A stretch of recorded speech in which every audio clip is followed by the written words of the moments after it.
Juga dakwaan yang mengatakan padam ataupun padam api yang disembah oleh orang-orang Majusi, yang mana api itu tidak pernah padam selama 1000 tahun. Begitu katanya. Bila Nabi lahir, padam api yang disembah oleh Majusi. Cerita itu juga tidak sahih.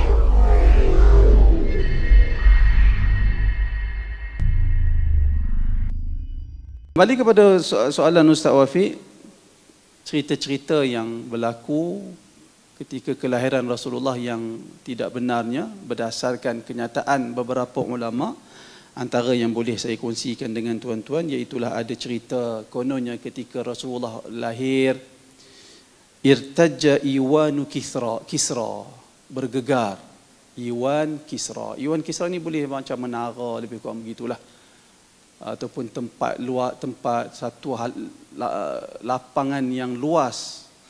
Di situ ada menara-menara, ada tiang-tiang, bergegar tiang-tiang yang kukuh itu. Cerita-cerita ini juga tidak kuat. Cerita-cerita ini juga berdasarkan kajian para ulama hadis, mereka mengatakan cerita ini adalah lemah. Demikian juga cerita yang kononnya dikatakan saqatat 14 surfatan min Iwani Kisra, jatuh sebanyak 14 syurfah. 14 syurfah ni macam atas tiang tadi, menara tadi, di atas tu ada macam perhiasan. Kan biasa kita buat menara, atas tu sekali dia ada macam perhiasan bentuk tertentu. 14 darinya jatuh ketika kelahiran Rasulullah. Riwayat itu juga tidak sahih. Tidak sahih. Demikian juga dakwaan yang mengatakan terpadam ataupun padam api yang disembah oleh orang-orang Majusi, yang mana api itu tidak pernah padam selama 1000 tahun. Begitu katanya. Bila Nabi lahir, padam api yang disembah oleh Majusi. Cerita itu juga tidak sahih. Demikian juga dakwaan yang mengatakan kering air tasik sawah juga. Tasik ni saya tak pasti di mana, tetapi dikatakan kering air tasik sawah juga tidak sahih berdasarkan riwayat yang daif. Demikian juga cerita yang kononnya mengatakan runtuh tempat-tempat ibadat penyembahan berhala di sekitar tasik tersebut juga tidak sahih. Ada juga yang mengatakan ketika Rasulullah wafat, ketika Rasulullah dilahirkan, ilmu dari ahli sihir ni hilang. Itu juga tidak sahih. Bahkan kita tengok sampai hari ini sihir itu wujud. Sampai hari ini sihir, ilmu sihir itu masih diamalkan. Dan kebelakangan ni dah mula nampak macam diketengahkan balik, ditayangkan balik kepada orang ramai. Benda ni wallahu alam, barangkali disebabkan banyak kekarutan dalam masyarakat kita. Masyarakat kita dimomok-momokkan dengan cerita-cerita hantu. Dan ada sakit je semua sihir. Ada sakit saja sihir. Bila tambah pula apabila ada orang-orang popular menjadi idola masyarakat, ada sakit sikit dia kata sihir.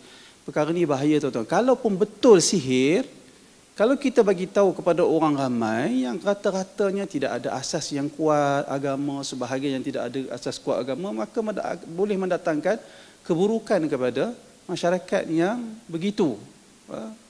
Jadi perkara ni perlu kita ambil perhatian, kerana orang kita sepatutnya berusaha bagaimana kita nak menyebarkan kebaikan kepada masyarakat, bukan kita nak sebarkan kekarutan dalam masyarakat, dan bukan untuk kepentingan diri kita. Tujuan para pendakwah adalah untuk menyebarkan kebaikan kepada orang ramai.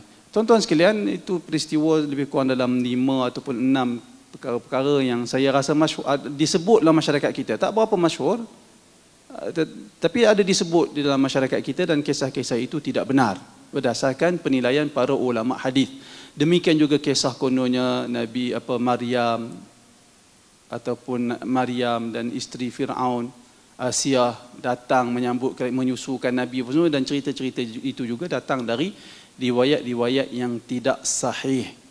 Kalaulah perkara itu sahih, sudah tentulah seperti yang saya sebut di awal tadi, sudah tentulah kelahiran Rasulullah itu disebut-sebut pada hari dan tarikhnya bila berlaku dan seumpamanya. Bila berlaku perbezaan pendapat ulama menunjukkan cerita-cerita banyak yang disampaikan kepada kita itu sebahagian besarnya adalah cerita-cerita yang tidak sahih. Tuan-tuan sekalian, saya beri pandangan satu perkara. Kalau kita dengar ada orang sampaikan perkara ini, kita dari sudut baik sangka kita, orang yang sampai tu dia tak ada maklumat, ataupun maklumat yang sampai pada dia, dia tak tahu benda tu tidak sahih. Tapi tujuan dia sudah tentulah tujuan yang baik, iaitulah untuk mewujudkan rasa sayang umat Islam kepada Nabi Muhammad sallallahu alaihi wasallam. Dah tentu itulah maksud dia.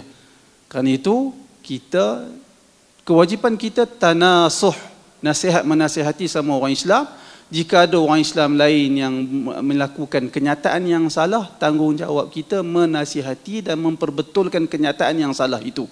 Kerana semua kita kena berusaha mencintai dan sayang Nabi Muhammad sallallahu alaihi wasallam, dan Nabi melarang kita berpecah belah, dan jangan sama sekali kita mencari-cari kesilapan saudara se-Islam kita untuk kita jadikan bahan, dan kita jadikan perkara itu untuk naikkan diri kita. Kononnya kita alim, kononnya kita mampu untuk kritik orang tu, kritik. Ini bukan cara dia yang sebenar yang dikehendaki oleh Allah dan Rasul.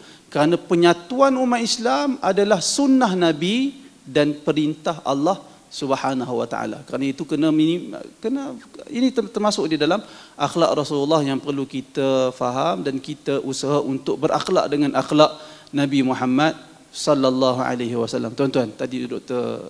Bashir last sebut, Dr. Bashir kata tentang akhlak Rasulullah. Orang tanya kepada Aisyah tentang akhlak Rasulullah.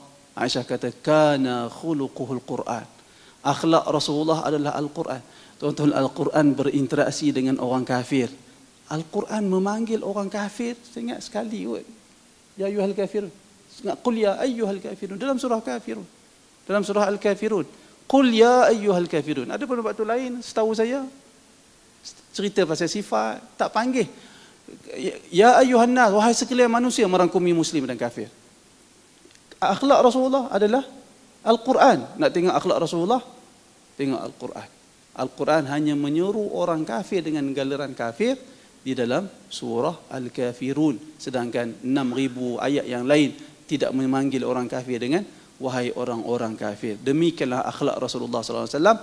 Masalah kita hari ini berkelahi dengan orang Islam, panggil itu, panggil ini. Kerana itu kita berdepan dengan masalah yang tak sudah-sudah. Wallahu a'lam.